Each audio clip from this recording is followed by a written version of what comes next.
Le film commence en 1979, lorsqu'un homme nommé Carl rentre chez lui après le travail à Wrangell, en Alaska. Il conduit son camion lorsqu'un autre camion, celui de ses amis devant lui, est soudainement soulevé dans le ciel. Leur camion retombe sur le sien, et Carl sort pour vérifier leur état. À ce moment-là, il aperçoit un ovni survolant la zone et se met à courir.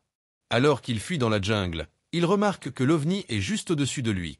Un faisceau lumineux jaillit de l'ovni, le soulevant du sol et rendant son corps complètement rigide. De nos jours, un jeune homme nommé Isaac Cypre arrive au Jet Propulsion Laboratory de la NASA, où il travaille. Lui et son ami Beck jouent à un petit jeu où Beck utilise des satellites de la NASA pour envoyer un signal, et Isaac doit le localiser. Isaac trouve le signal très facilement, mais Beck affirme que ce n'est pas celui qu'il a envoyé. Il découvre que ce signal provient de quelque part au Canada, ce qui est curieux car il n'y a aucun satellite terrestre enregistré à cet endroit. Pour s'amuser, Isaac envoie une copie de ce signal pour que Beck la trouve plus tard. Plus tard dans la nuit, alors qu'Isaac travaille, son ordinateur reçoit un signal provenant d'une source inconnue dans l'espace, contenant beaucoup de codes aléatoires. Intrigué, Isaac commence à s'y intéresser. Par ailleurs, son thérapeute lui conseille de tenir un journal vidéo, alors il commence à emporter sa caméra partout avec lui. Un jour, alors qu'Isaac filme son journal vidéo après une randonnée, une météorite s'écrase près de l'endroit où il se trouve. Des avions de chasse arrivent, des sirènes retentissent au loin, et Isaac comprend que toute la région est sur le point d'être bouclée au public. Il se cache dans les buissons pour que les autorités ne l'attrapent pas et ne l'expulsent pas. Il se dirige vers l'endroit où la météorite s'est écrasée, et en arrivant, il aperçoit un ovni. Isaac allume sa caméra pour enregistrer l'ovni, mais celui-ci disparaît soudainement dans les airs. En se retournant, Isaac découvre qu'un extraterrestre se tient derrière lui. Aussi discrètement que possible, Isaac appuie sur le bouton d'enregistrement de sa caméra. L'extraterrestre le fixe pendant quelques instants, puis s'éloigne. Après le départ de l'extraterrestre, Isaac s'enfuit, mais en plein milieu de sa course, il perd connaissance. 3 jours plus tard, il se réveille dans un endroit complètement différent. Il vérifie sa caméra et constate qu'il possède toujours les images de l'extraterrestre, ainsi que de lui-même en train d'être soulevé du sol. Il remarque une étrange marque sur son bras. De retour chez lui, Isaac s'assoit sur son lit, pensif. Il regarde sa télévision, qui disparaît soudainement sous ses yeux. En tendant la main à l'endroit où se trouvait la télévision, il découvre que sa main traverse une sorte de barrière invisible, comme si elle passait dans une autre dimension. En se concentrant sur cet endroit, la télévision réapparaît. Isaac réalise qu'il est celui qui a fait disparaître la télévision. Il répète l'expérience avec sa caméra pour confirmer. Isaac consulte un médecin et fait une radiographie de son bras. Les résultats montrent que son os est fracturé, mais la fracture est étrangement parfaitement droite, comme si quelqu'un avait coupé son os avec un couteau. À son travail, Isaac montre à Beck sa capacité à faire disparaître des objets dans d'autres dimensions. Cependant, il s'avère que seul Isaac peut voir que les objets ont été déplacés dans d'autres dimensions. Beck ne peut pas le voir. Isaac montre à Beck les images de l'extraterrestre, et celui-ci est choqué. Isaac propose de montrer les images à un autre collègue, mais Beck pense que ce n'est pas une bonne idée. Frustré, Isaac rentre chez lui et télécharge les images sur un site internet avec la légende « Images d'enlèvement extraterrestre ». Le lendemain matin, Isaac est réveillé par un appel d'un présentateur de nouvelles qui veut faire un reportage sur la vidéo qu'il a publiée. Isaac vérifie rapidement la vidéo et constate qu'elle a reçu près d'1 million de vues en une nuit. Il consulte la section des commentaires et découvre que les avis sont partagés. Certains croient que c'est réel, d'autres affirment que les images sont fausses. Tout au long de la journée, Isaac reçoit des appels d'agences de presse et de magazines lui demandant de participer à des interviews. Finalement, il cède et décide d'apparaître sur une chaîne de télévision. Pendant l'interview, Isaac montre les images et explique toute l'histoire de son enlèvement. Il pense que cela aidera à faire connaître la vérité, mais l'intervieweuse se moque de lui, disant qu'il est un peu trop pratique qu'Isaac ait eu une caméra lors de sa rencontre avec un extraterrestre. Au cours des jours suivants, l'histoire d'Isaac se répand dans tous les médias. La moitié des gens le soutiennent, l'autre moitié prétend qu'il invente tout pour attirer l'attention. Avec le temps, de plus en plus de gens commencent à croire qu'il ment. Pendant ce temps, Isaac fait des recherches en ligne sur des histoires d'enlèvement. Il découvre que les récits d'autres personnes sont très similaires aux siens. Il trouve une jeune femme nommée Sarah et lui envoie un message pour organiser une rencontre.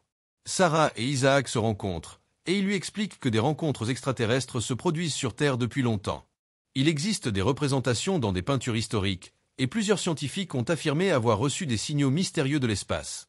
Sarah demande à Isaac s'il connaît l'enlèvement extraterrestre de 1979 à Wrangell, en Alaska. Isaac répond qu'il n'en a jamais entendu parler. Elle lui raconte qu'un homme nommé Carl a été enlevé et que, après avoir décidé de rendre son histoire publique, il a disparu. Isaac décide d'envoyer des copies de ces images à des sites internet qui demandent aux gens de signaler des enlèvements.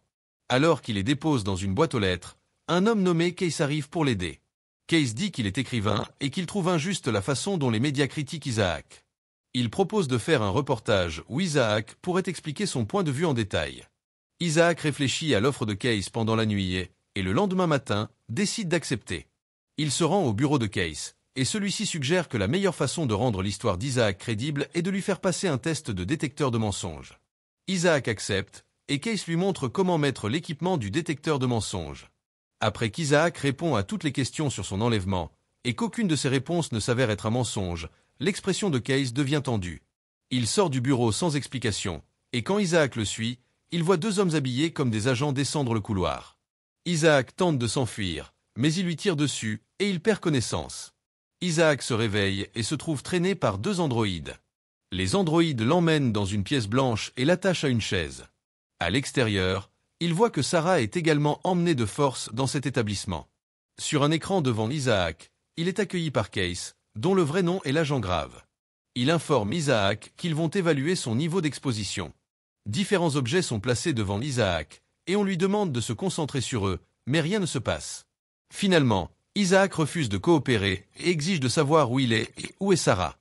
Grave lui demande s'il sait où se trouve Carl, et Isaac ment en disant qu'il ne sait rien de Carl. Isaac se libère alors de sa chaise, combat les androïdes et s'échappe. En s'enfuyant, il aperçoit Sarah dans une pièce et parvient, d'une manière ou d'une autre, à ouvrir la porte en utilisant son esprit. Sarah et Isaac s'enfuient tandis que les androïdes leur tirent dessus. Ils réussissent à sortir de l'établissement et découvrent qu'ils se trouvent actuellement au Costa Rica. Grave donne l'ordre à ses hommes de suivre Sarah et Isaac, car ils vont probablement essayer de chercher Carl et les mener à lui. Isaac dit que s'il peut accéder à Internet, il pourra probablement trouver Carl, qu'il veut désespérément rencontrer. Une femme locale dans un restaurant les dirige vers un homme nommé Z, qui peut leur donner accès à Internet. Les deux rencontrent Z, un expert en piratage et en technologie.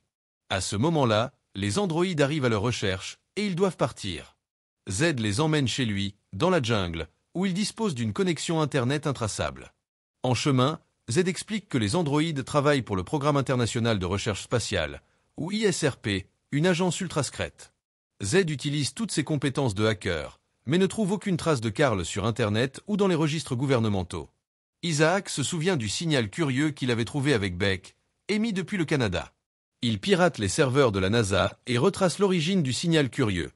De cette manière, il découvre l'emplacement de Carl, et Z dit qu'il y a un ordinateur portable fonctionnel chez lui qui peut être utilisé pour appeler. Z passe un appel vidéo, et au début, Carl le rejette, mais Z pirate son ordinateur portable, et Isaac explique immédiatement son histoire d'enlèvement avant que Carl ne puisse fermer l'ordinateur. Isaac dit qu'il a envoyé une copie du signal de Carl dans l'espace et qu'il a reçu une réponse la même nuit. Carl exige de voir la réponse, et Isaac la lui envoie.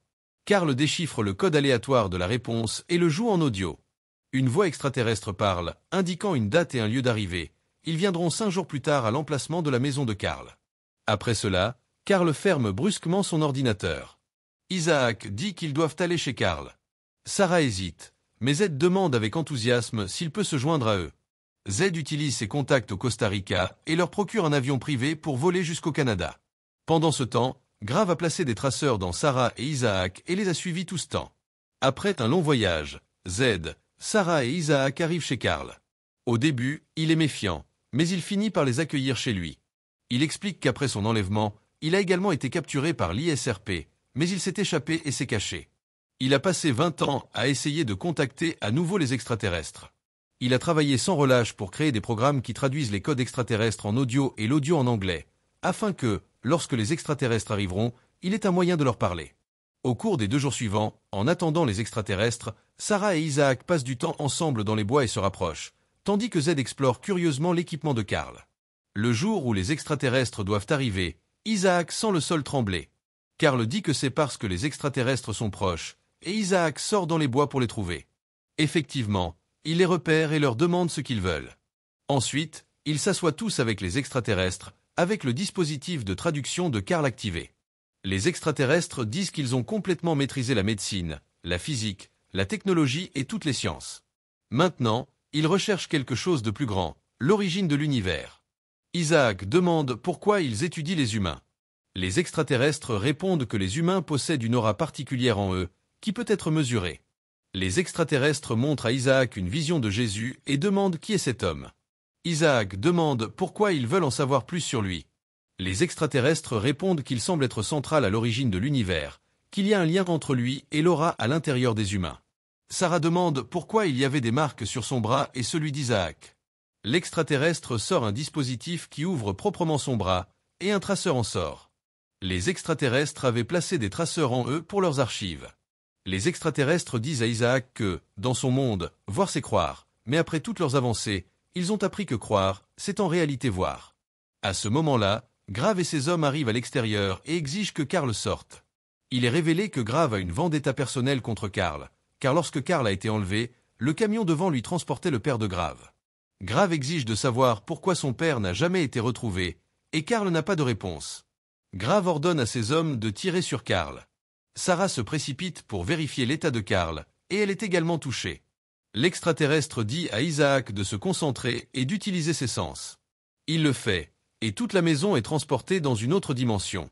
Il parvient à emmener tout le monde dans cette autre dimension, loin de Grave et de ses hommes. Les extraterrestres utilisent ensuite leur pouvoir pour guérir Sarah et Carl. Ils passent tous devant Grave et s'échappent dans l'OVNI extraterrestre. 6 mois plus tard, Isaac et Sarah ont commencé une vie normale sur une île lointaine. Ils forment maintenant un couple. Pendant ce temps, Z et Carl ont créé leur propre agence technologique clandestine. Grave a été licencié de l'ISRP en raison de ses actions illégales chez Carl Aria. Il a été licencié pour des actes illégaux chez Carl. Isaac continue de tenir régulièrement son journal vidéo. C'est ainsi que le film se termine. Merci d'avoir regardé. Assurez-vous d'aimer notre chaîne et de vous abonner si vous aimez ce type de contenu. Dites-nous aussi quel film vous aimeriez que nous résumions pour vous la prochaine fois.